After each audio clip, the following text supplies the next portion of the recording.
đang nắng rồi mình thấy kìa biết gì ra nãy là đi giờ không có bị đá vô nên phạt luôn anh ơi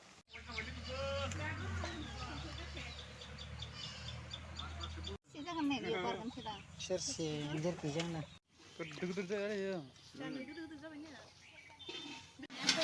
ôi chúng phát là bên này अरे रुकला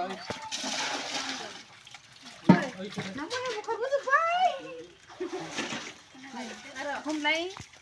rồi đi hôm nay hả